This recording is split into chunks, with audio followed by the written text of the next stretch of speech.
Assalamualaikum warahmatullahi wabarakatuh. Alhamdulillah, pada hari ini kita masih bisa silaturahmi meskipun secara virtual. Semoga tidak mengurangi niat kita untuk terus belajar, terutama dalam hal ilmu agama. Pada pertemuan kemarin kita sudah belajar tentang akidah, kemudian disambung dengan tauhid. Pada hari ini kita akan belajar bersama tentang syirik. Bentuk-bentuk syirik kepada Allah Subhanahu wa taala di dalam Al-Qur'an. Apa itu syirik? Ini kita tidak sedang membahas syirik tanda tak mampu, tetapi yang kita bahas adalah menyekutukan Allah Subhanahu wa taala. Dalam tauhid kita tahu bahwa kalimat tauhid la ilaha illallah ini tiada Tuhan yang berhak disembah selain Allah. Jadi lawan dari tauhid ini adalah perbuatan syirik. Syirik itu menuhankan selain Allah. Ada beberapa bentuk di dalam Al-Quran yang sudah dijelaskan secara rinci bentuk-bentuk syirik. Apa itu? Ada syirik yang wujudnya ini syirik asghar, ada yang syirik akbar. Syirik akbar inilah yang menjadi poin utama di dalam pemahaman ketauhidan. Jadi syirik akbar atau syirik besar ini bentuknya macam-macam.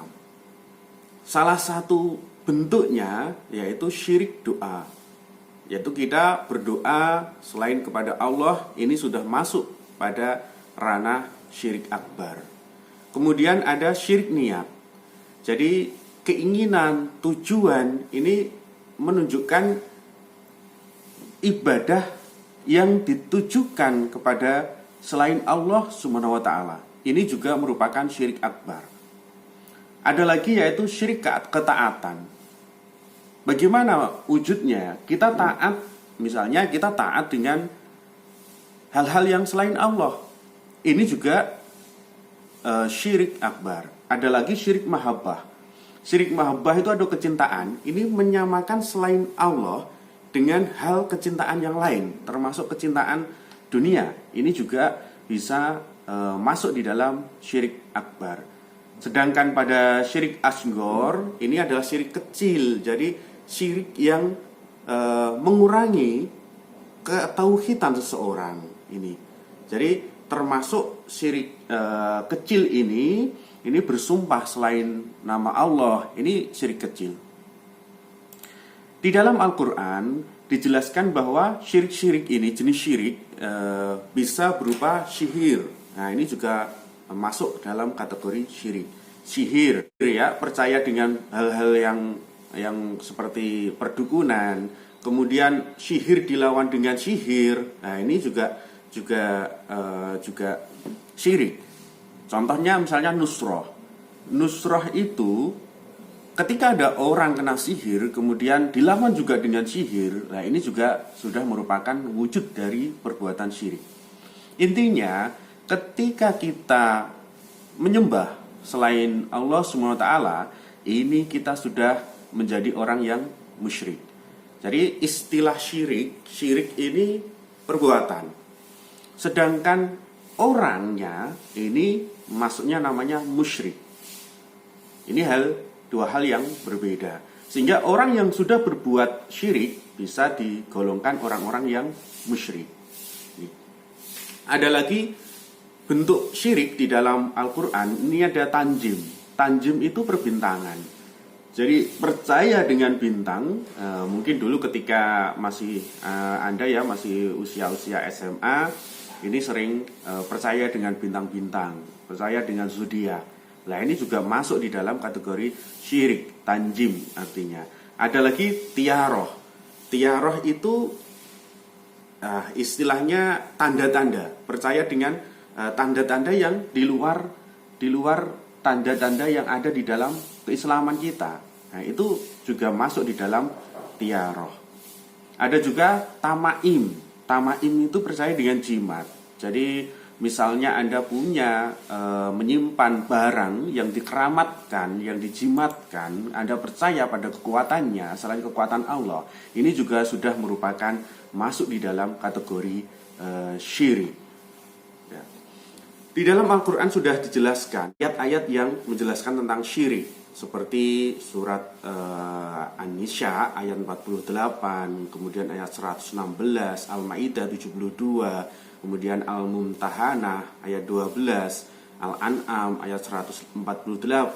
Jadi banyak hal yang ada di dalam Al-Quran yang dijelaskan terkait dengan syirik. Dalam Al-Quran yang ada 3 hal yang selalu dikaitkan dengan syirik. Yang pertama adalah kafir. Kafir ini tidak menyembah Allah SWT dan berislam. Jadi tidak menyembah Allah, tidak beragama Islam, ini digolongkan orang-orang kafir. Ya, jadi agama Yahudi, Nasrani dan agama-agama di luar Islam ini digolongkan menjadi kafir. Tapi kafir ini tidak bisa serta-merta diperangi. Jadi ada dalam Al-Quran, misalnya surat Al-Hajj 17, At-Taubah ayat 5, Al-An'am 148, dan Al-Maidah 172, orang-orang kafir ini tidak bisa serta-merta diperangi, kecuali kafir yang memerangi Muslim terlebih dahulu. Dulu ketika zamannya Rasulullah, ini ada di Madinah, di kota Madinah ketika waktu pertama kali hijrah, ini ada golongan orang-orang kafir tetapi tidak diperangi, dilindungi. Nah, ini kenapa? Karena mereka tidak memerangi agama Islam. Jadi ini istilahnya kafir. Yang kedua, ini adalah menyekutukan Allah SWT, menyembah, meminta dan menghamba kepada hal selain Allah. Nah, ini jelas. Ini yang kedua, ini adalah musyrik. Jadi menyembah, yang disembah itu selain Allah, bisa dalam bentuk apapun, dalam hal apapun, misalnya dalam bentuk barang, dalam bentuk makhluk lain selain Allah. Ya, jadi di dunia ini, di alam ini ada makhluk-makhluk yang diciptakan oleh Allah. Dan ini kalau disembah, nah ini bisa menjadikan kita musyrik. Tidak hanya manusia, di dunia ada tumbuhan, ada hewan, ada benda-benda lain yang menyertainya. Kemudian ada juga jin. Jin ini sama seperti manusia. Ketika Allah menciptakan manusia dan jin, tidak lain adalah untuk menyembah Allah. Innama khalaqtul jinna wal insa illa liya'budun. Jadi antara manusia dengan jin ini sama, posisinya sama. Sama-sama harus menyembah Allah, dilarang menyekutukannya. Kalau sudah menyekutukan Allah, ini sama saja dengan syirik, dengan orang musyrik, ya, keluar dari agama Islam. Di dalam bab tauhid kita sudah menjelaskan bahwa ajaran Nabi Muhammad dan nabi-nabi sebelum Nabi Muhammad ini tidak lain adalah ketauhidan, yaitu menyembah kepada Allah. Allah itu Esa, dan yang berhak disembah adalah Allah. Tidak ada hal lain yang berhak untuk disembah. La ilaha illallah. Tiada Tuhan yang berhak disembah selain Allah. Jadi kalau sudah menyembah benda lain, ini dinamakan kategorinya musyrik. Yang ketiga yang dikaitkan dengan kata syirik di dalam Al-Quran, ini adalah riya dalam beribadah. Jadi beribadah semata-mata itu hanya diniatkan karena Allah SWT. Jadi kalau diniatkan selain kepada Allah, ini kategorinya sudah riya. Ya, riya ini termasuk syirik kecil. Ya, syirik yang bisa terjadi ke semua muslim. Ya, ini dalam Al-Quran ada di surat Al-Kahfi ayat 110. Jadi di dalam diri manusia ini ada biji riya atau sombong itu. Ketika riya atau sombong itu dikaitkan dengan ibadah, Ya, ini menjadi syirik kecil atau syirik asgor. Kaitannya apa? Ketika kita ibadah diniatkan untuk riya, misalnya Anda sholat tahajud setiap hari ya, setiap hari, setiap malam sholat tahajud, kemudian diposting, ya postingan di media sosial. Biasanya anak-anak atau pemuda Indonesia itu cepat sekali main media sosial atau medsos, diposting.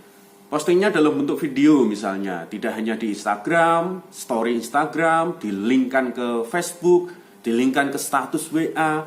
Nah, ini isinya semuanya tentang ibadah dengan niatan. Ini niatan riya atau niatan sombong. Ini sudah bisa dikatakan syirik, tetapi syiriknya syirik asgor, bukan syirik akbar. Jadi hati-hati ketika kita melaksanakan ibadah, ini ya dikhususkan ya hanya untuk ibadah kepada Allah, semata-mata hanya diniatkan untuk Allah Subhanahu wa taala.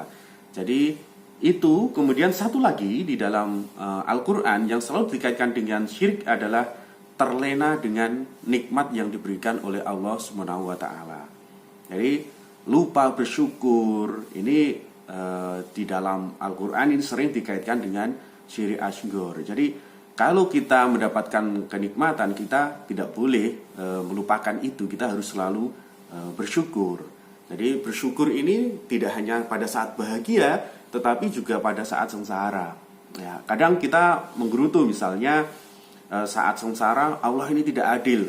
Allah ini bagaimana? Allah kok tidak adil dengan saya? Nah, ini tidak boleh semacam itu. Jadi kita harus tetap selalu mensyukuri, baik itu nikmat ketika bahagia maupun nikmat ketika sengsara. Ini di dalam Al-Quran kita bisa melihat di dalam surat Yusuf ayat 106.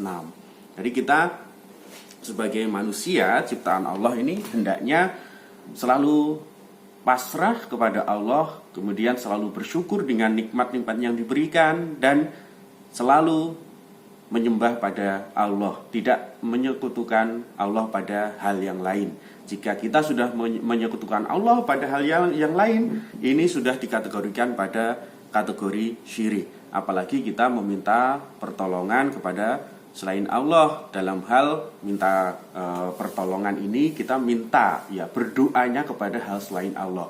Ini juga dikategorikan pada syirik. Misalnya Anda datang ke dukun, kemudian Anda datang ke kuburan, ke makam ya, ke makam mintanya kepada makam itu, bukan kepada Allah. Nah, ini juga dikategorikan pada kategori syirik. Sakit tidak punya uang, kemudian tidak ke dokter tapi berobatnya ke dukun dan percaya kepada dukun. Nah, ini juga syirik juga. Percaya pada hal-hal tertentu seperti tadi ya saya katakan tamaim, misalnya tamaim itu percaya pada jimat. Anda misalnya memiliki akik, kemudian mengatakan bahwa akik ini sangat kuat, saya tidak akan terkalahkan, kena peluru juga tidak masalah. Ini istilahnya percaya dengan kekuatan akik itu. Nah, ini juga masuk di dalam syirik. Semoga kuliah kita pada hari ini kita bisa sadar, bisa lebih taat lagi, lebih yakin lagi bahwa tidak ada Tuhan yang berhak disembah kecuali Allah. Jika sudah pada tataran itu, insya Allah kita tidak akan tergoda dengan hal-hal yang selain Allah, termasuk hal materi ini ya. Yang menjadi permasalahan pada umumnya manusia ini adalah hal terkait dengan materi, menyembah materi, ya, menyembah selain Allah. Ini sangat berbahaya. Makanya apa? Kita perlu bersyukur. Meskipun secara materi kita kekurangan, tetapi asal kita masih bersyukur, merasa cukup, ini Allah akan mencukupkan. Ya. Jadi jangan khawatir, yang namanya rizki itu Allah sudah mengaturnya. Allah tidak akan memberikan cobaan pada manusia ketika manusianya itu tidak kuat dengan uji coba itu, dengan cobaan itu. Kadang Allah akan menguji keimanan kita, tidak hanya dengan kesengsaraan misalnya, tetapi juga dengan kenikmatan. Kalau kita tetap hati kita tetap yakin dengan keesaan Allah, dengan Tuhan kita Allah SWT, insya Allah semua masalah, semua persoalan itu akan ada solusinya. Baik, demikian kuliah pada pagi ini, semoga bermanfaat. Sampai bertemu di pertemuan berikutnya. Assalamualaikum warahmatullahi wabarakatuh.